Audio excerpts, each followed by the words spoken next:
ষষ্ঠ শ্রেণীর ছোট ছোট সোনামণি যাদের বাংলা বইয়ের নাম চারুপাঠ, সেই চারুপাঠেরই একটি সুন্দর সাবলীল কবিতা পাখির কাছে ফুলের কাছে লিখেছেন কবি, আমাদের প্রিয় কবি আল মাহমুদ। সেই কবিতাটি নিয়েই আমি আজ ষষ্ঠ শ্রেণীর ছোট ছোট সোনামণিদের সামনে বিশদভাবে আলোচনা করব। আমি শিউলি রানী দাস, সহকারী শিক্ষক, কাড়াপাড়া মাধ্যমিক বালিকা বিদ্যালয়। তাহলে বন্ধুরা, এসো আমরা সবাই খাতায় লিখে নিই আমাদের আজকের সেই সুন্দর সাবলীল কবিতাটি, যার নাম পাখির কাছে ফুলের কাছে, এবং আমাদের প্রিয় কবি আল মাহমুদ। সবাই আমরা খাতায় সুন্দর করে লিখে নিই।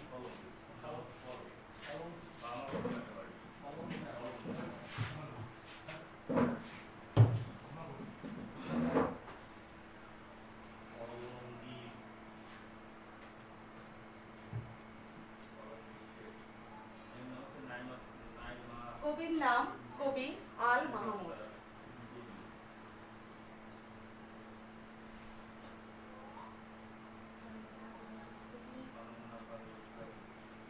বন্ধুরা, তোমাদের প্রতি আমার অনলাইন ক্লাসের পক্ষ থেকে শুভেচ্ছা, অভিনন্দন এবং স্বাগতম।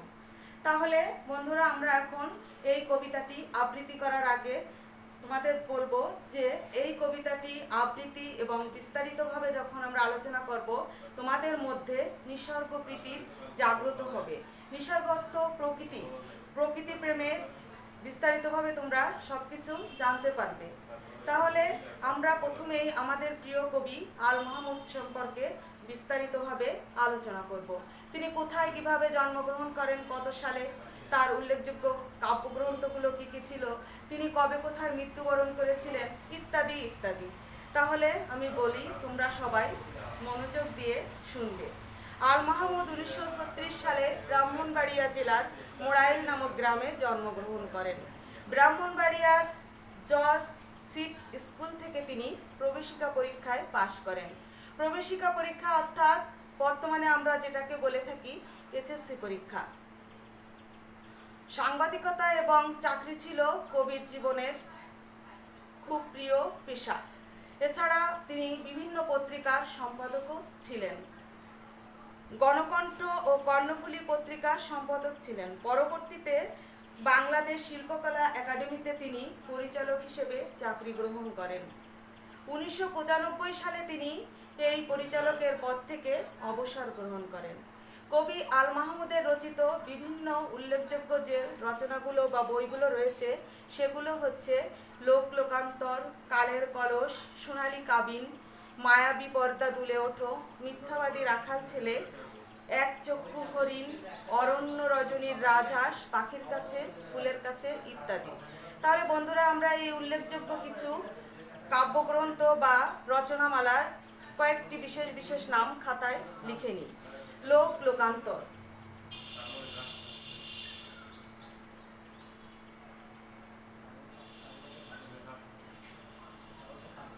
সোনালী কাবিন,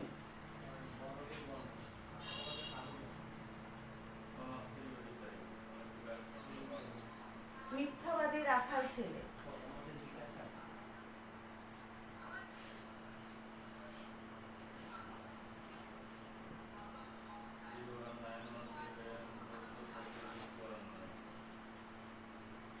এক চক্ষু রাজহাঁস,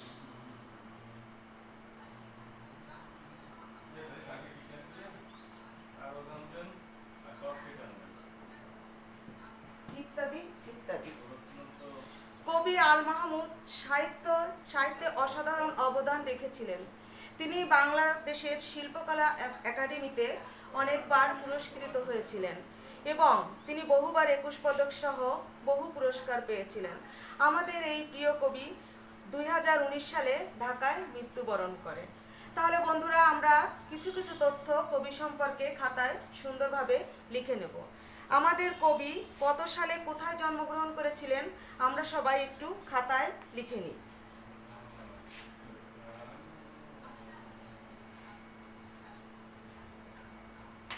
1936 সালের ব্রাহ্মণবাড়িয়া জেলার 1936 সালের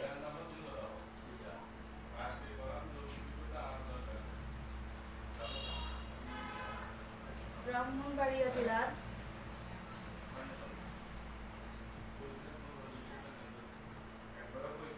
মোড়াইল নামক গ্রামে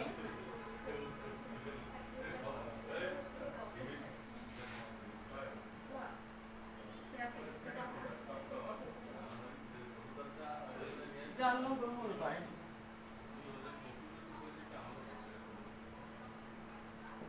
কবি মৃত্যুবরণ করেছিলেন কোথায়, কত সালে?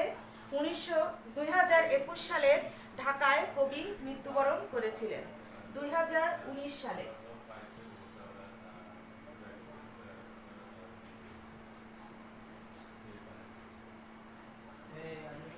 কবি মৃত্যুবরণ করেছিলেন।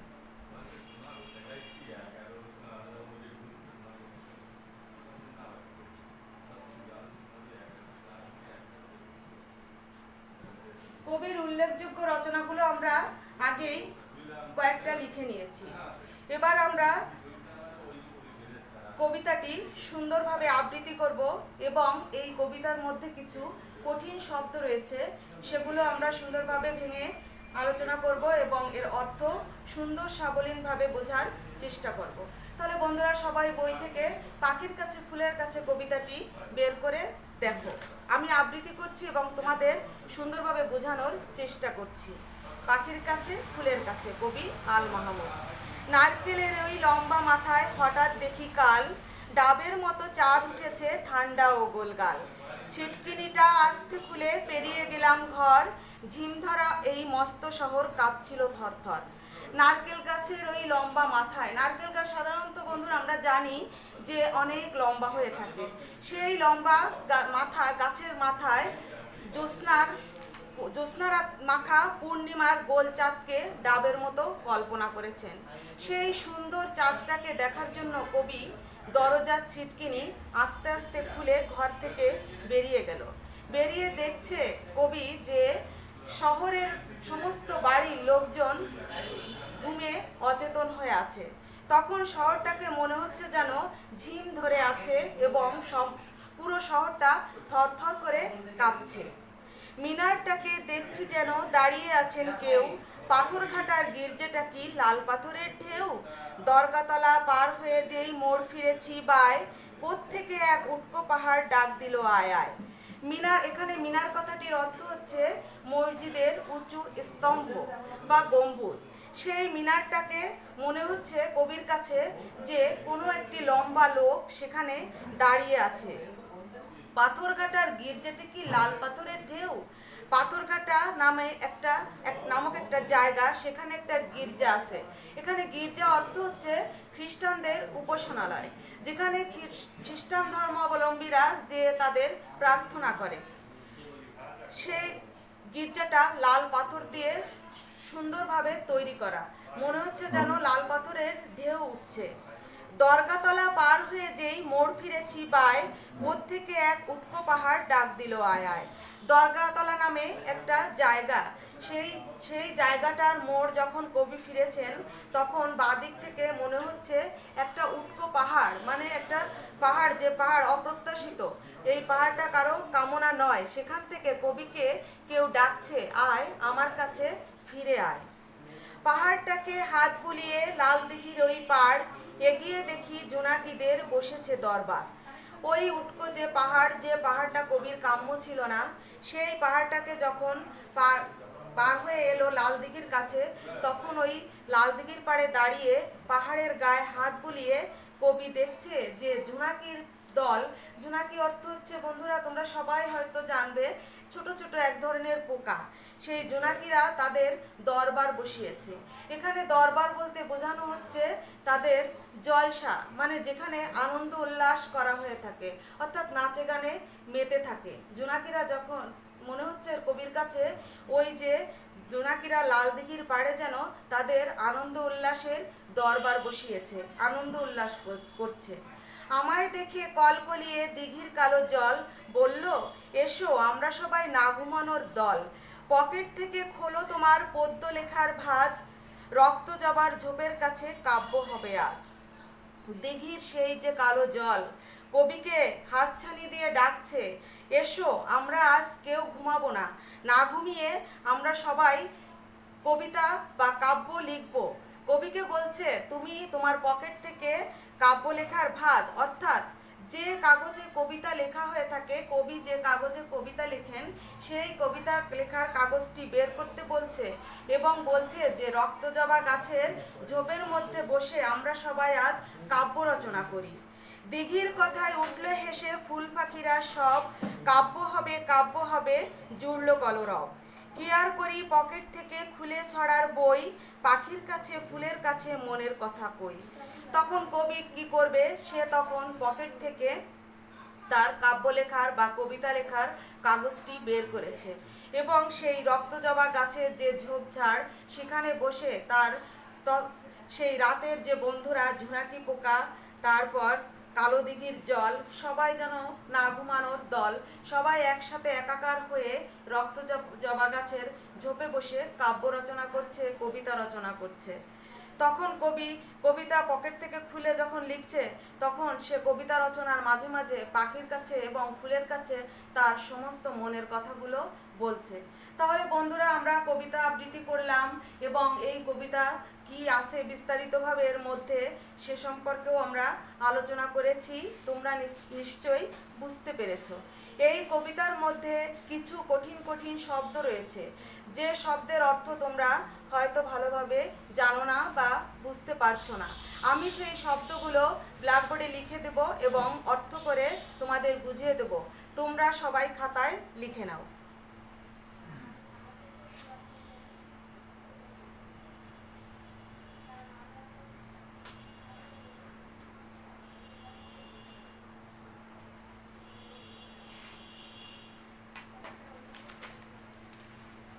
আমাদের প্রথম শব্দটি হচ্ছে ডাবের মতো চাঁদ উঠেছে ঠান্ডা ও গোলগাল।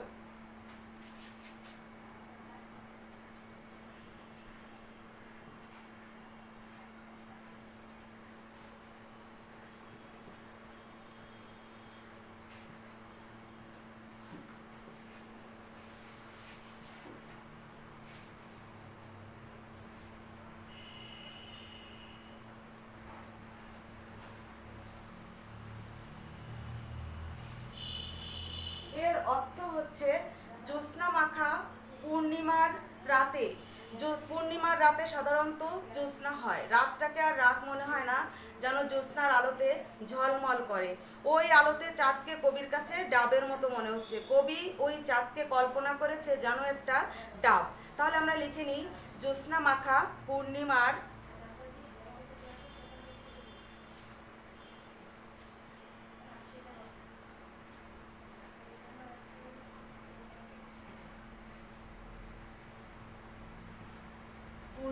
রাতে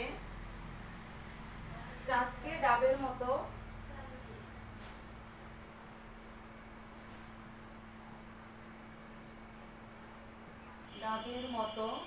কবি কল্পনা করেছেন।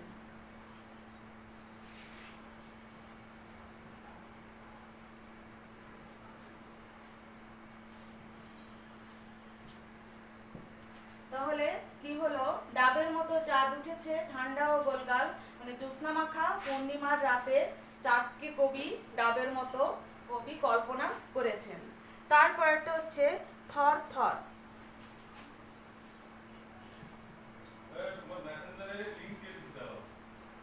থরথর অর্থ হচ্ছে কেঁপে ওঠার ভাব বোঝার এমন শব্দ। কোনো জিনিস যেন কেঁপে কেঁপে উঠছে সেরকম একটা ভাব বোঝায় এমন একটি শব্দ। তাহলে আমরা লিখে নিই, কেঁপে ওঠার ভাব বোঝার মতো এমন একটি শব্দ।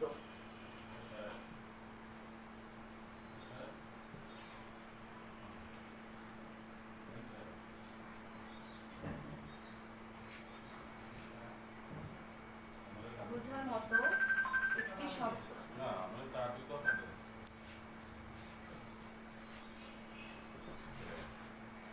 তারপরেরটা হচ্ছে মিনার। মিনার অর্থ হচ্ছে মসজিদের উঁচু স্তম্ভ বা গম্বুজযুক্ত দালান। যে দালানে গম্বুজ থাকে অনেকগুলো, সেটিকে সাধারণত মসজিদ বলা হয়ে থাকে। তাহলে মিনার অর্থ হচ্ছে মসজিদের উঁচু স্তম্ভ। আমরা সবাই লিখি মিনার।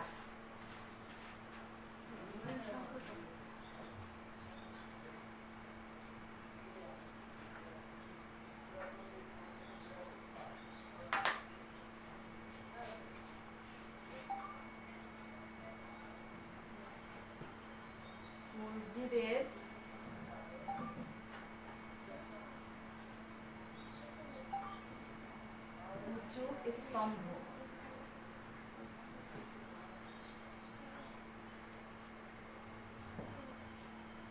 পরেরটা হচ্ছে গির্জে। আমি আগেও বলেছি গির্জে অর্থ হচ্ছে খ্রিস্টান ধর্মাবলম্বীদের উপাসনালয়, যেখানে খ্রিস্টান ধর্মের লোকেরা প্রার্থনা করে এবং তারা তাদের ঈশ্বরের কাছে নিজেদের মঙ্গল কামনা করে। তাহলে আমরা লিখে নিই গির্জে।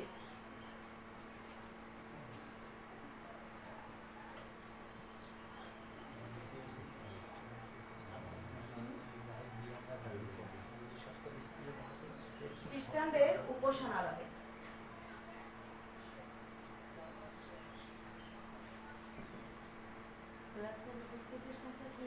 দরবার। দরবার অর্থ হচ্ছে রাজসভা বা জলসা, অর্থাৎ কিনা যেখানে আনন্দ আসর অর্থে ব্যবহার করা থাকে। এই দরবারে সাধারণত যারা রাজা বাদশাহ তারা তাদের আনন্দ উল্লাস করে থাকেন, নাচে গানে মেতে থাকেন। তাহলে বন্ধুরা দরবার অর্থ আমরা সহজেই বুঝতে পারছি রাজসভা বা জলসা বা যেখানে আনন্দ করা হয়ে থাকে, দরবার।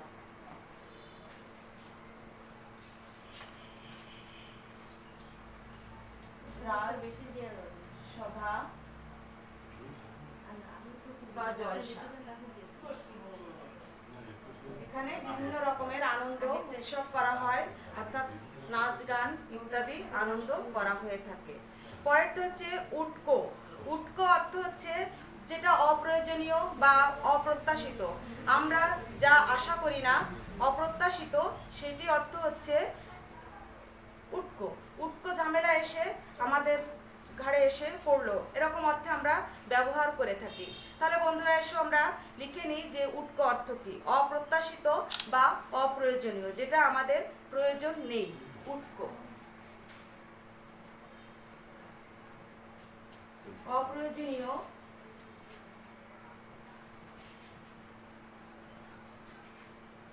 বা অপ্রত্যাশিত, যা আমরা আশা করি না।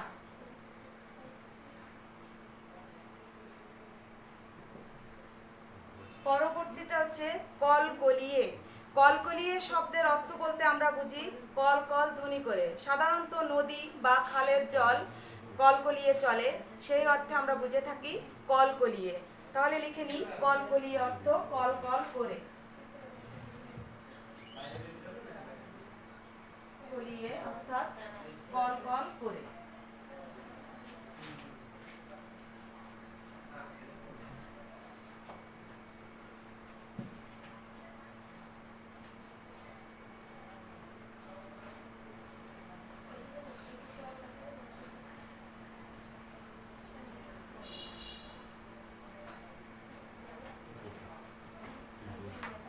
পদ্য লেখার ভাঁজ।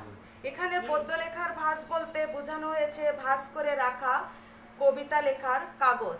আমাদের কবি আল মাহমুদ যে কবিতা লেখেন, কাব্য করেন, সেই যে কবিতা লেখার পর কাগজটি ভাঁজ করে পকেটে রেখে দেন, সেই যে কাগজ ভাঁজ করা কবিতা লেখার, তাকে বলা হয়ে থাকে পদ্য লেখার ভাঁজ। আমরা সবাই লিখে নিই পদ্য লেখার ভাঁজ অর্থ কী।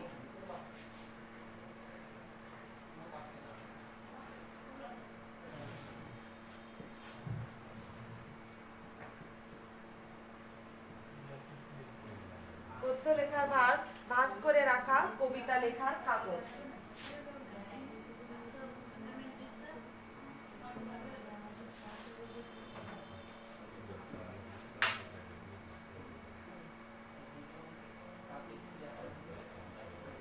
কবিতা লেখার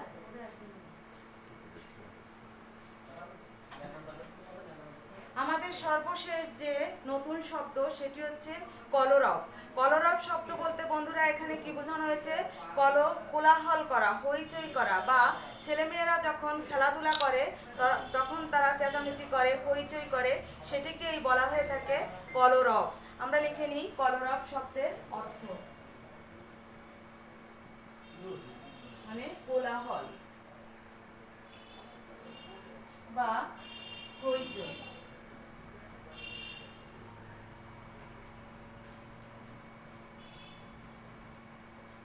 তাহলে বন্ধুরা আমরা এই যে কবিতাটি পড়লাম, প্রথমেই আমরা আমাদের প্রিয় কবি আল মাহমুদ সম্পর্কে বিস্তারিতভাবে জেনেছি। তিনি কোথায়, কত সালে, কিভাবে জন্মগ্রহণ করেছিলেন তা জেনেছি। তিনি কি কি উল্লেখযোগ্য কাব্যগ্রন্থগুলো রচনা করেছিলেন তা সেগুলো আমরা লিখে নিয়েছি এবং পড়েছি। তারপর তিনি পেশায় কী ছিলেন, তিনি সাংবাদিকতা করতেন এবং চাকরি করতেন। তারপর কোন কোন পত্রিকার সম্পাদক ছিলেন তাও আমরা জেনেছি। আমি আবারও বলছি, গণকণ্ঠ এবং কর্ণফুলী। এবং 1995 সালে তিনি বাংলাদেশ শিল্পকলা একাডেমিতে যোগদান করেছিলেন পরিচালক হিসেবে এবং তিনি অবসরও গ্রহণ করেছিলেন তাও জেনেছি। অবশেষে তিনি ঢাকায় 2019 সালে মৃত্যুবরণ করেন। এগুলো আমরা সবাই মনে রাখব। আর এই যে আবৃত্তি করলাম, নতুন নতুন শব্দ অর্থে জানলাম, এসব শেষে আমার এই ছোট ছোট ষষ্ঠ শ্রেণীর সোনামণিদের মধ্যে প্রকৃতি প্রেম জাগ্রত হবে, নিঃসঙ্গ প্রেম প্রীতি জাগ্রত হবে। এবার পুরো কবিতাটি আবৃত্তি করার পর আমরা কি বুঝলাম সেই যে মূল কথাগুলি আমি সংক্ষেপে আলোচনা করব। তাহলে তোমরা সবাই লিখতেও পারবে যে এই কবিতাটির মূল ভাব কি। পাখির কাছে ফুলের কাছে শীর্ষক কবিতাটি কবি আল মাহমুদ পাখির কাছে ফুলের কাছে নামক একটি তার রচিত কাব্যগ্রন্থ সেখান থেকে সংকলিত করেছিলেন। এই কবিতায় কবির নিসর্গ প্রেমের গভীর মমত্ববোধের সঙ্গ ফুটে উঠেছিল। এই কবিতায় কবি প্রকৃতির বিচিত্র সৌন্দর্যের কাছে ছুটে যেতে চান, তাদের সঙ্গে মিলেমিশে একাকার হয়ে যেতে চান। প্রকৃতি যেন মানুষের পরম আত্মীয়, তার বন্ধু, তার সখা। কবি সবসময় চায় যে এই প্রকৃতিতে কত ফুল ফুটে আছে, কত রকম পাখি আছে, জোনাকি পাখিরা গান গাইছে জলসা বসিয়ে, সেখানে চলে যেতে চান। রক্তজবার ঝোপঝাড়ের মধ্যে বসে কবি কাব্য লিখতে চান, কবিতা রচনা করতে চান। তাছাড়া জড় প্রকৃতি আর জীব প্রকৃতির মধ্যে যে নিবিড় সম্পর্ক বিদ্যমান রয়েছে, কবি সেই সম্পর্কের সৌন্দর্য ও আনন্দ অনুভব করেন। এই কবিতার মধ্যে দিয়ে কবির এই সুন্দর অনুভূতিগুলো প্রকাশিত হয়েছে। আর তার ছড়া কবিতার খাতা ভরে ওঠা প্রকৃতির সেই সৌন্দর্য ও আনন্দের পংক্তিমালায়। সেখানে কবি যে কবিতা লিখেছেন, কাব্য রচনা করেছেন এবং সেটি পকেটে ভাঁজ করে লিখেছেন, তার একটি উপমাও দেওয়া হয়েছে। কি দিয়েছেন? যে পদ্য লেখার ভাঁজ। তাহলে বন্ধুরা, আমরা এই কবিতাটি সম্পর্কে বিস্তারিত আলোচনা করেছি, আবৃত্তি করেছি, কঠিন কঠিন শব্দগুলো বোর্ডে লিখে দিয়েছি এবং সহজ সাবলীল সুন্দর করে তোমাদের বুঝিয়ে দিয়েছি। তাহলে বন্ধুরা, আজ এ পর্যন্তই। তোমরা সবাই ভালো থাকবে, নিরাপদে থাকবে। এই করোনাকালীন সময়ে তোমরা বিনা প্রয়োজনে কেউ বাড়ি থেকে বের হবে না। যদি বা কেউ বের হও তাহলে মাস্ক মুখে দিয়ে এবং বাইরে গেলে বারবার হাতে হ্যান্ড স্যানিটাইজার দিয়ে বারবার হাত স্যানিটাইজ করবে। তাহলে বন্ধুরা, ধন্যবাদ, ভালো থেকো সবাই।